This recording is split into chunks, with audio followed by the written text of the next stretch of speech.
Mark, good to see you. We've met for the first time in Brooklyn at Yeah. Well, actually, let's talk about this because like you were going home. I think we were in an elevator together, right? we were. Yeah, it was one of those things. I don't know if you know Jane Sarah, but she said Mhm. that golden hour was like LinkedIn feed in real life. And so she was just like walking by people and being like, I know you. And one of the funny things that I experienced was, Adam Robinson from Yep. Art, Retention, and he's got the RB2B now. I walked by him and I was like, holy shit, dude, you are like 3 times taller than me. I And, had the same thought. right? and, Yeah. and so I took a picture. It was really hard actually to do the selfie with him because for the folks out there, I am maybe 5'6". At Yeah. least that's what it says We're on my. more similar sized. We are not the same size as him. I'll leave it at that. That's right.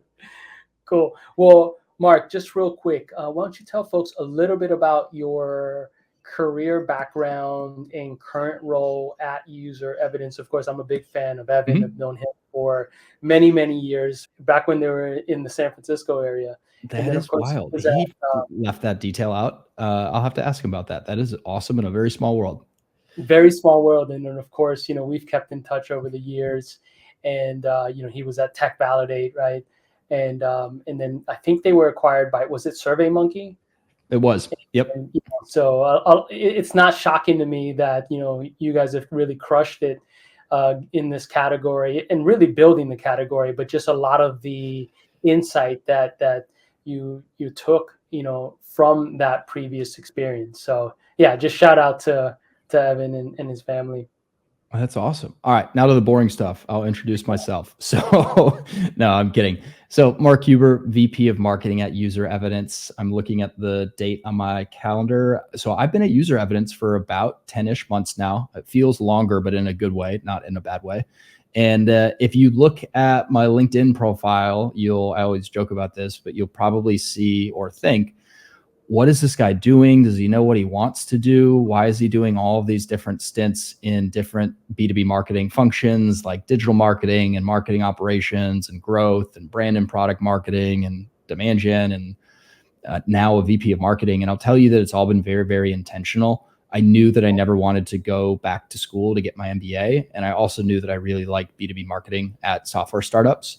And I did all of these different stints to really round out my perspective of how a high performing B2B marketing org functions. And it's really helped me become a really solid generalist. Like I wouldn't say I'm an expert in any particular area, but since I have done all of these stints, I can get like 2 and probably 3 levels lower than most people who are generalists are. And I love variety. I consulted at Accenture for my first 2 years out of school. And yeah, it's been a wild ride, but I'm happy to be here. Yeah, and I know you were at Metadata for a period of time as well, which is I think the first time that we met, or we were on some threads. Yeah. And I actually just saw Gil because he's in Miami now. So we did some video content. Nice. Did he make you go out with him? Because he loves to stay out late and have fun. He does. Unfortunately, I didn't get a hall pass. I actually had to go and meet with my dad for we have a couple of real estate businesses that we do, but Nice. But he did invite, so it was really cool. But real quick, if you think about UserEvidence and all the great content that you develop, and I know you're big on dark social, right? And for the folks out there, LinkedIn posts, podcasts, those sort of things that maybe are traditionally not like attributable or harder to attribute. I know there's some things we can do these days. How do you approach balancing that brand building that y'all have done so well at UserEvidence with, let's say, direct response efforts that really, are again hard, maybe a little harder to attribute, especially when you have executive teams and boards who are like, we need to see those numbers, right? Yep. Yeah. So actually, the reason why I was late for this podcast recording is because I was just meeting with my demand gen agency. Shout out to Adam Goyette at Growth Union. And to really get specific about it, I think by hitting the numbers and focusing on what is generating meetings, what's generating demos, what's generating early and late stage pipeline, and then what's generating revenue, you really earn yourself the opportunity to then spend more on and invest more on these, brand building or dark social, initiatives. And I think for me, I had to campaign a lot while I was at Metadata to do these sorts of things. And I was at Metadata for about a year. And I would say it wasn't really until probably year 2 that my then boss, Jason Widup, I always joke about this. I think he was just tired of me annoying him to do these things. And he was just like, all right, enough already, like do it. And then we did it and it worked really, really well.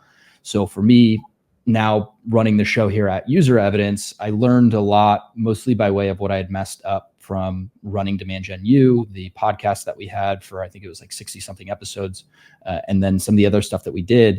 And I wanted to not just do the same exact thing over again, because there's no such thing as a playbook that works at every company, but I wanted to take elements of what worked really well and put a different spin on it at UserEvidence.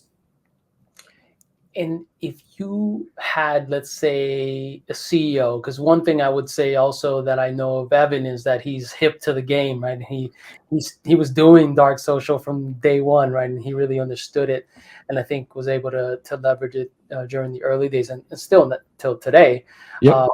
But in some ways, I feel like it might be easier working with an executive, let's say CEO, that is already bought into that. But for the folks out there who have to kind of convince their executive team and perhaps board that this is the right stuff, even if they're not going to see short-term gains, things like community as well, right? This is a long-term kind of investment. Any tips that you would give those executive leaders on having that conversation? And maybe this is more qualitative type, advice. Yeah, so I hate to use the term social proof when we're going to talk about social proof here a little bit later, but what I do is, and I have done this before, is, any high performing CEO, when they see what good looks like, 9 times out of 10, they say, all right, let's go do that. So what I've done to make my case before, and thankfully I didn't have to do this with Evan really, because I vetted that during the interview process last summer. What I've done is I've gone to find, examples of other, CEOs who are doing the types of things that I want my CEO to do, or giving examples of, marketing teams doing these sorts of things that are really high performing B2B SaaS, companies and software startups, and giving them the examples so that they can see what good looks like.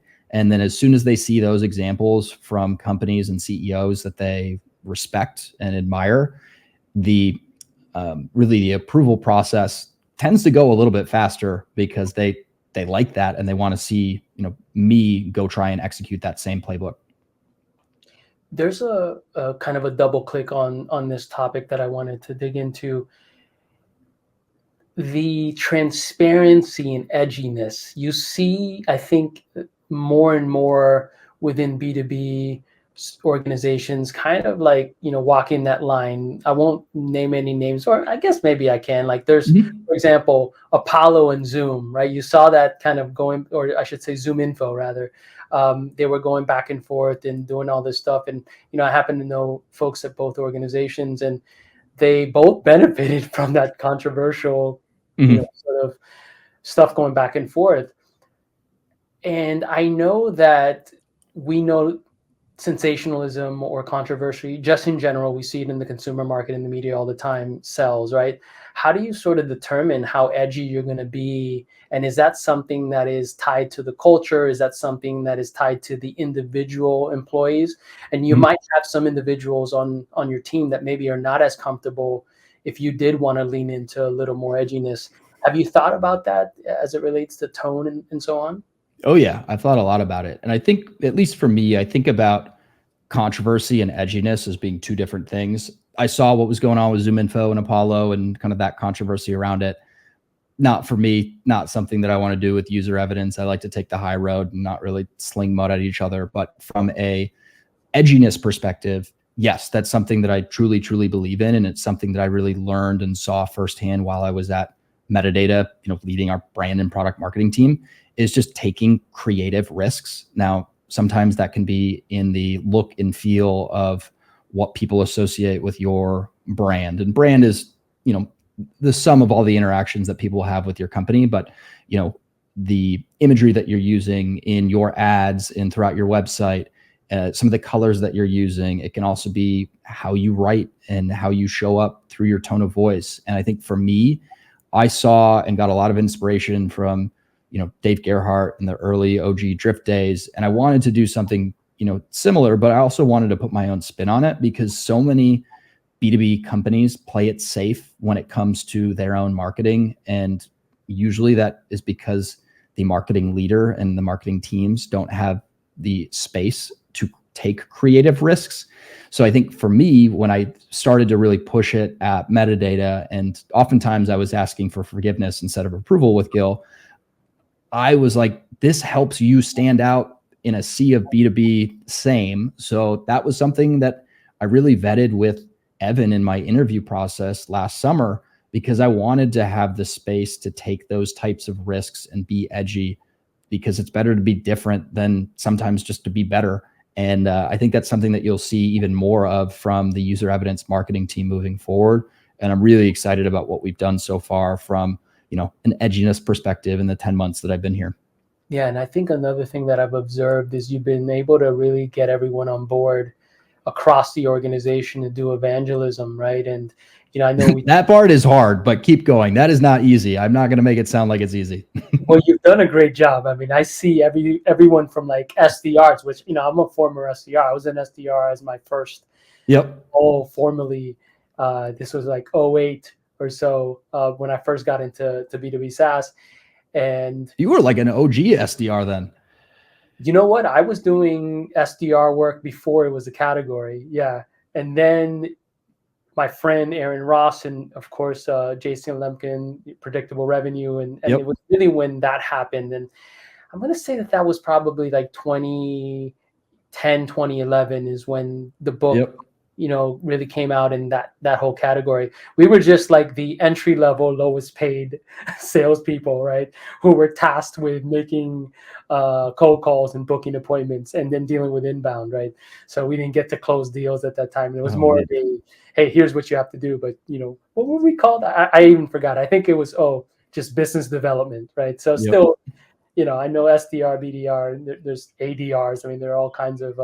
I've seen XDRs. There's too many. I just leave it to B2B SaaS to overcomplicate something with more acronyms. That's right. Zoom was just posting an XDR leader recently, but what I was pointing out was like I see even your SDRs, and again, not trying to diminish SDRs, there are the lifeblood, right, of a pipeline in most organizations. But I think what stood out so much is your entire organization, like you and Evan and the executive team, were like praising your SDRs online. And like, not only did that make me feel as an observer, boy, these folks really have heart, but strategically, there were a lot of eyeballs on there, on the brand, et cetera. And I think it set the tone. And so one of the questions I had was like, yeah, you said it was hard. Like, and I know I've tried. I mean, I tried to do this at one of the last companies that I launched the marketing team at. I was trying to get executives. I was trying to get everyone into a employee advocacy kind of mindset. And I failed. I wasn't able to do it. Maybe they would try but it was inconsistent, and it was more like pulling teeth. How have you been able to actually like make this happen at scale?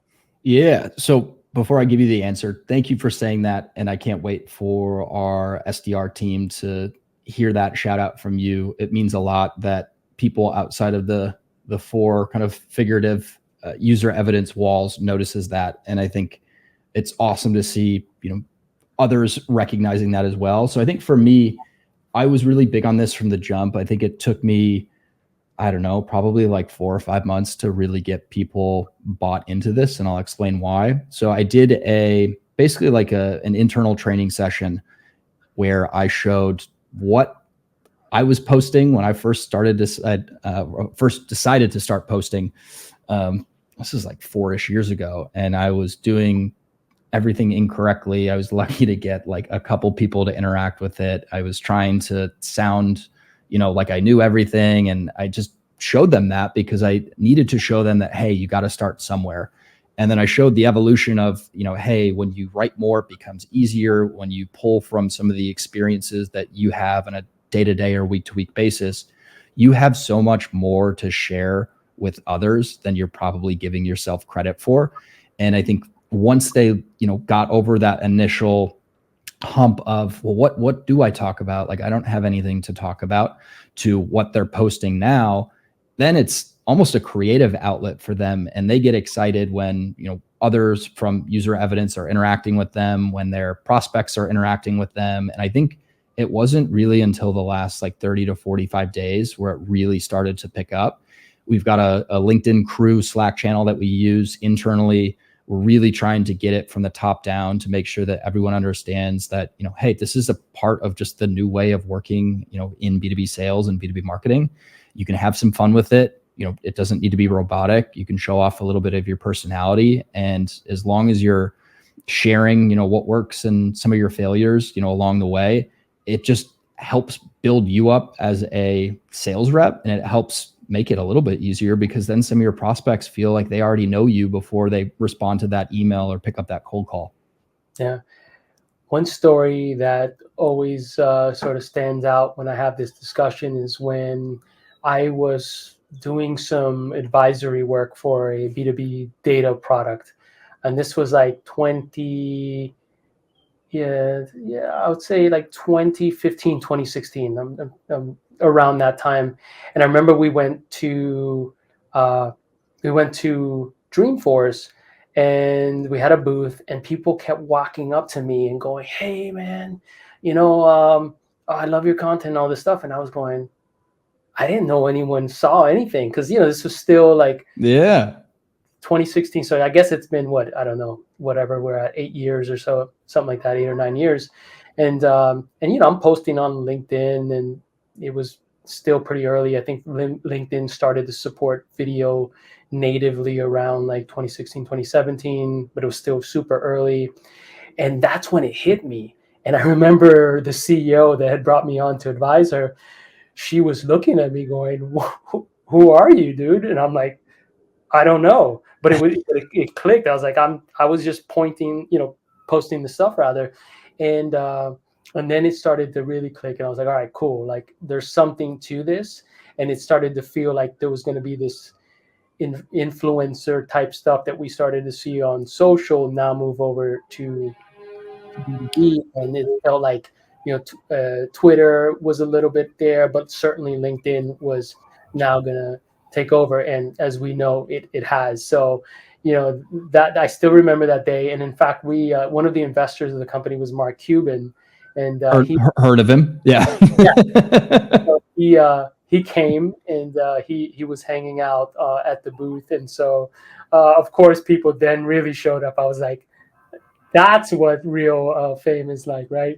But it was a cool thing just to see it, the impact. So again, we've seen it now in full effect.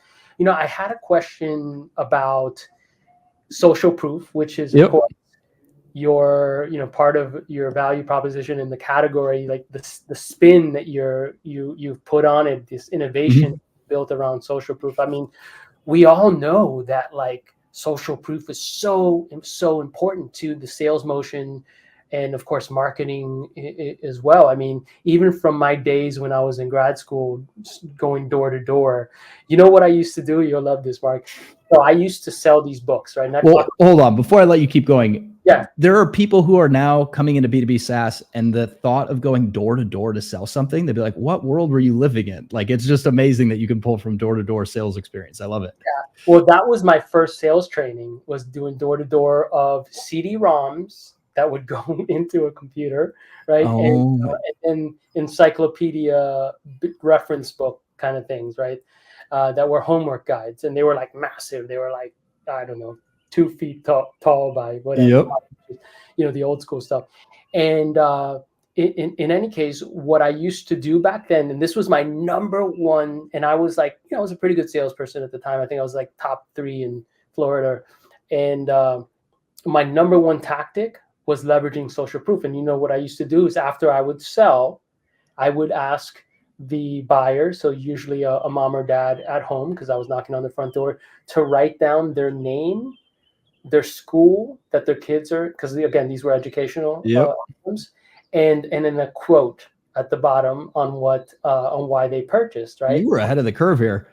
And this was done on a notebook, right? And so sure enough, when I started to actually rack up these quotes, my sales would just fly through the roof, and so I was leveraging already social proof. That was my number one tactic to get sales done now.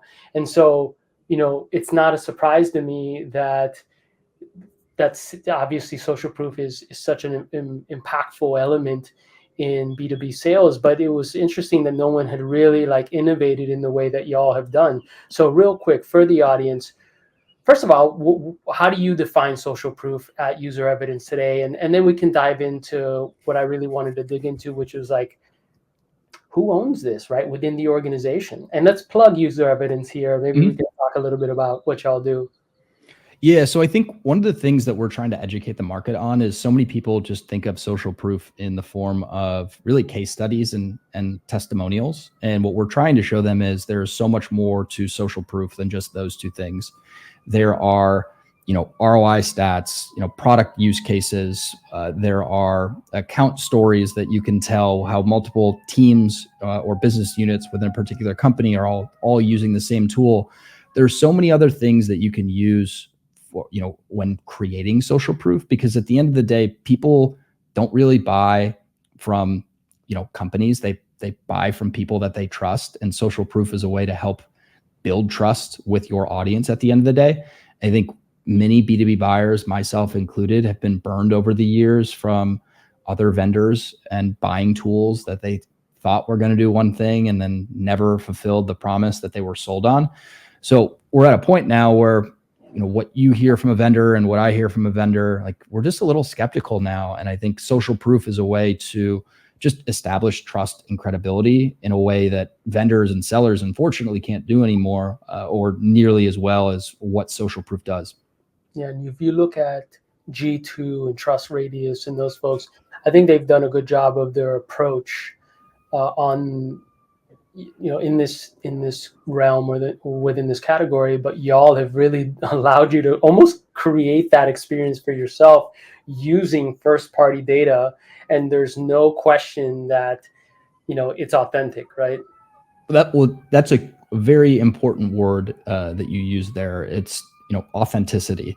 And I think what we are trying to do is create authentic, I hate to use social proof when I'm talking social proof.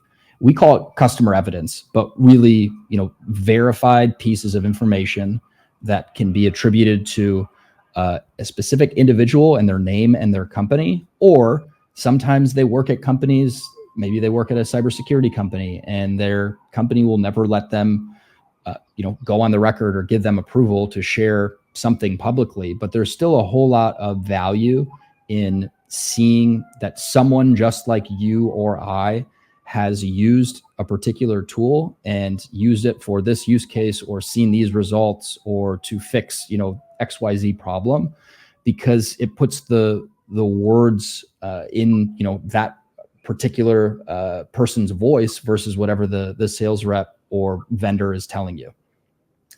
Well, who should own the collection or aggregation of social proof? Because frankly, this could be leveraged across so many different areas of your organization, right? Yeah. All right. Well, here comes the UserEvidence pitch. So we realize that is a problem in almost every org. So what UserEvidence does is we'll trigger surveys throughout the customer journey, so that you don't have to go back to the same mix of customers every single time and annoy them for this request or that request. And then what we try to do is we try to stretch each of those requests as far as possible. So a single request can then turn into, 3 or 4 or 5 different things that marketing can use in campaigns or on the website, that a sales team can use, when they're working an open opportunity, that a customer success manager can use when they're approaching a renewal, and really creating a central source of social proof that everyone can use. And I think typically we see it fall on customer marketing if a company is large enough to have a customer marketer. If they're not, it usually falls on product marketers, and product marketers already have way too much to work on every single day. So it almost becomes an afterthought. And then what we've also seen is, you usually don't have enough social proof for a particular period of time. You jump through hoops to get enough stats and testimonials and case studies and whatever it may be. And then you just forget about it until somebody says, hey, that person left that company, or hey, we haven't had a case study in God knows how long. And then you get back on that hamster wheel. So what we try to do with UserEvidence customers is just have this always on surveying approach where you capture those responses and then turn them into different types of proof points that your go-to-market team can use. And we found that works so much better than the old way of trying to capture customer evidence. And it's not just me saying that. We've got some pretty solid logos that are seeing what we're seeing right now and seeing a whole lot of success with it. Awesome. And I know, congratulations on your last fundraise, and it was pretty significant. And so I hear awesome things. Just as we wrap up here, I wanted to talk about a topic that seems to have been top of mind for every sales and marketing and, frankly, executive team leader since I got into technology, particularly B2B, and that is sales and marketing alignment, right? It's the same old story. Sales and marketing are beefing. No one knows how to fix it. It feels personal. I mean, I don't know how many times I've been in meetings where sales and marketing folks are literally like fighting like siblings, right? And you're just like, what is going on here? We both need each other, right? Anything tactically that you could tell marketing and sales leaders out there on like how to improve sales and marketing alignment, and particularly around content and storytelling, right? Yeah, I mean, there's probably 2 million different ways that I can answer that question, but I think the easiest starting point is something that I kind of take for granted because I forget who taught me this, but it's how I've always worked ever since. Just go talk to your sales team. Go sit in on regular meetings that they have. Go listen, ask them questions, get feedback from them on ideas that you have, test things out with them, find a small little focus group of a few, AEs or SDRs that are willing to provide you feedback on stuff. And then you fine tune things and tweak it before you roll it out more broadly. Like just having some sense of relationship from the jump, I think is the best way to go about it. And then I think the other thing is really framing what marketing is doing in a way that you can clearly show what's in it for them. Far too many marketers talk about, their work in marketing lingo and buzzwords and acronyms that really only mean things to marketers and not to sales reps and to the rest of the company. So anytime that you're working on something, if you can tie it back to how this helps the overall business and then what it's like actually going to do to help sellers, I think is a huge thing that all of us marketers should really prioritize on a daily and weekly basis. And then around storytelling, have them be included in, the very early stages of coming up with the story. Don't just go and work on a story and hand it off and say, hey, sales team, go use this. Have a couple of those people involved from the jump. You would be really amazed at how much stronger the story is when you get them involved earlier. And then more importantly, you'd be surprised at how much better the adoption is when you roll a story out more broadly to your sales team. And you can say that, hey, VP of sales is 100% on board with this. The top 2 performing AEs and SDRs are on board with this. Like, this has been tested. This works. This is a company story. It's not a marketing story. And that's a lesson that I've learned the hard way a couple times before, but thankfully I learn a lot by making mistakes, and it's done wonders for me when rolling out a lot of the stuff that I've done around positioning and messaging and storytelling at UserEvidence. Awesome. Well, thank you so much. You might hear my dog barking in the background. I live in Chicago, so you probably heard some sirens too. So we'll trade dog noises for sirens. All good. All right, perfect. Well, folks wanted to follow you on social media, maybe get in contact with you to learn more, maybe learn more about UserEvidence. What are the best URLs or channels to reach you? I'm guessing I know. I think you'll probably guess correctly here, but hit me up on LinkedIn. I try to respond to DMs as quickly as I can. It's not right away. It's usually within, I would say, a day or two, just given how chaotic it's been lately. And then head over to userevidence.com if you're curious at all about what we do and how we can help you. Awesome. Well, have a great day. Thank you so much. Thank you. This was fun.